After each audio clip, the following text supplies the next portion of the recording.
তোমার লাইফে হয়তো এই বাইক থাকবে আর নাহলে আমি থাকবো। কে থাকবে বলো? বাইক। বাইকের মধ্যে কি আছে আমার মধ্যে নাই? তেল।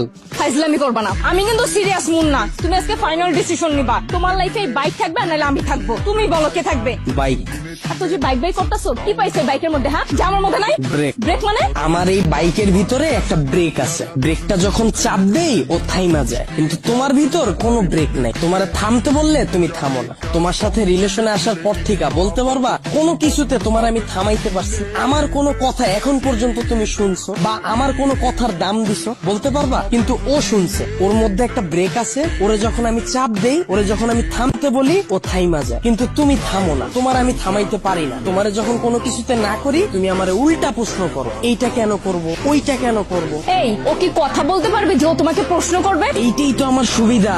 ওরে আমি যেমনে বলি, যেমনে চালাই, ও অমনি চলে। কিন্তু তোমার আমি যেমনে চালাইতে চাই, তুমি অমনে চলো না। ওরে নিয়ে আমার কোনো প্যারা না। তার মানে আমি প্যারা? অবশ্যই প্যারা। তোমারে নিয়ে আমি প্রতি মুহূর্তে আতঙ্কে থাকি। কোন ছেলে তোমার মেসেঞ্জারে নক দিল, কোন ছেলে তোমারে আবার ডিস্টার্ব করলো, কোন ছেলে তোমার প্রোফাইল পিকচারে যে একটা লাভ রিয়াক্ট দিল। আমি যখন তোমারে বলি বাসা থেকে যখন বের হবা বোরকা পইরা বের হয়ে, তখন তুমি আমারে কি বলো? আমার গরম লাগে। যখন আমি বলি ফেসবুকে কোনো পোস্ট কইরো না, তোমার কোনো ছবি ছাইরো না, তুমি বলো তুমি আমার স্বাধীনতা নষ্ট করতেছো। তোমারে যখন আমি বলি জান তোমার ফেসবুকের পাসওয়ার্ডটা আমারে দাও, তখন তুমি কি বলো? তুমি আমার সন্দেহ করতেছো। কিন্তু দেখো ওর বিষয়টা, ওরে নিয়ে আমার কোনো প্যারা নাই। এই যে একটা জিপিএস ট্র্যাকার লাগাই নিছি, প্রতি মুহূর্তে আমি নিশ্চিন্ত থাকি। ওরে রাইখা যদি আমি কোথাও যাই, কেউ যদি এসে ওরে ধরে, ও চিল্লায় উঠে আমারে কল দেয়, ডেমো দেখবা? দাও, হাত দাও।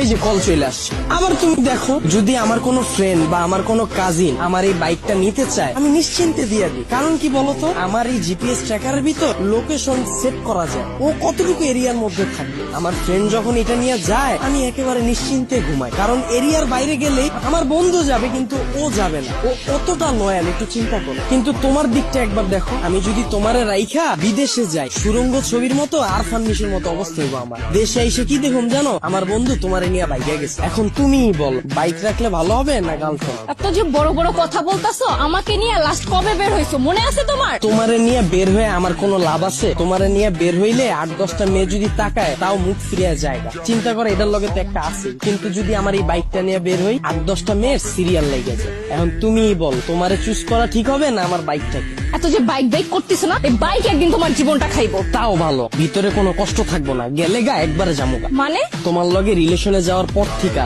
আমার ক্যারিয়ারে সময় না দিয়া, তোমার পিছনে সময় দিয়া, ভার্সিটির টিউশন ফি না দিয়া, তোমার পিছনে খরচ কইরা, দিনের পর দিন তোমারে নিয়ে চিন্তা কইরা, আমার পড়াশোনা গ্যাপ দিয়া, তারপর তোমার মন ভালো করার লেগা 2 দিন পর পর গিফট দিয়া, 2 দিন পর পর নতুন নতুন রেস্টুরেন্টে নিয়ে যায় খাওয়ায়া, কোনো পোলা তো পারে ডিস্টার্ব করলে ওই পোলার লগে মারামারি কইরা, কোনো মাইয়ার দিকে না তাকায় তোমার প্রতি লয়াল থাইকা, মন দিল দিয়া তোমারে ভালোবাসার পর হঠাৎ করে তুমি একদিন কি কইবা? জান আমার বাসা থেকে তো বিয়ে ঠিক করে ফেলছে, আমার এখন আর কিছু করার নেই। আর আমি তোমাকে কোন মুখে নিয়ে যাব বলো? তুমি তো এখন পর্যন্ত ক্যারিয়ারে কিছুই করতে পারো না, অথচ আমার এই ক্যারিয়ারটা বাসি দিলাম তোমার লেগে, তোমার পিছনে সময় দিয়ে। তারপর তুমি কি করবা জানো? আমার একটা সুন্দর বুঝ দিবা, জান তুমি আমার থেকেও অনেক সুন্দর মেয়ে পাবা, অনেক ভালো মেয়ে পাবা। এই কথা বইলা সুন্দর করে একটা হাঁটা দিবা, আর পিছন থেকে একটা ব্যাকগ্রাউন্ড মিউজিক বাজ। আর আমার অবস্থা কি হইব জানো? সারা জীবন এই ভালোবাসার কষ্ট নিয়ে সালমান খানের মতো জীবন যাপন করো। আর ওদিকে তুমি বড়লোক জামাই নিয়া, ফুটফুটে সুন্দর 2টা বাচ্চা নিয়ে ওয়ার্ল্ড ট্যুর দিবা। এখন তুমি আমারে বলো, বাইক ভালো